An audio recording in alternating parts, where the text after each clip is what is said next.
American পণ্য কিনুন, কোনো অজুহাত চলবে না।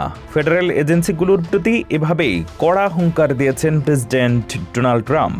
রবিবার তার নিজস্ব প্ল্যাটফর্ম ট্রুথ সোশ্যালে দেওয়া এক পোস্টে তিনি স্পষ্ট করে দিয়েছেন যে করদাতার অর্থ এখন থেকে কেবল আমেরিকার শ্রমিক এবং কারখানার উন্নয়নেই ব্যয় করতে হবে। বিদেশের পণ্য কেনার জন্য আমলারা যে বিশেষ ছাড় বা ওয়েভার ব্যবহার করতেন তা চিরতরে বন্ধের নির্দেশ দিয়েছেন তিনি।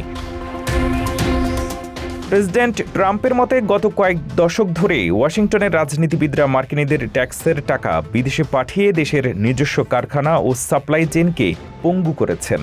তিনি বলেন, সেই বিশ্বাসঘাতকতার দিন শেষ।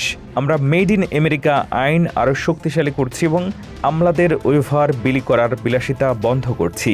ইতিমধ্যেই প্রেসিডেন্ট ট্রাম্প এক্সিকিউটিভ অর্ডার 14392 কার্যকর করেছেন। এই আদেশের মূল লক্ষ্য হল ভুয়া মেড ইন আমেরিকা লেবেল ব্যবহারকারী বিদেশি কোম্পানিগুলোর বিরুদ্ধে কঠোর ব্যবস্থা নেওয়া।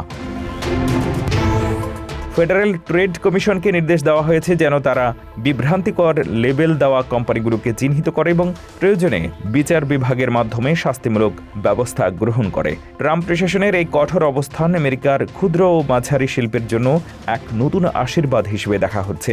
ট্রাম্প স্পষ্ট করে বলেছেন, আমেরিকা ফার্স্ট মানেই বাই আমেরিকান।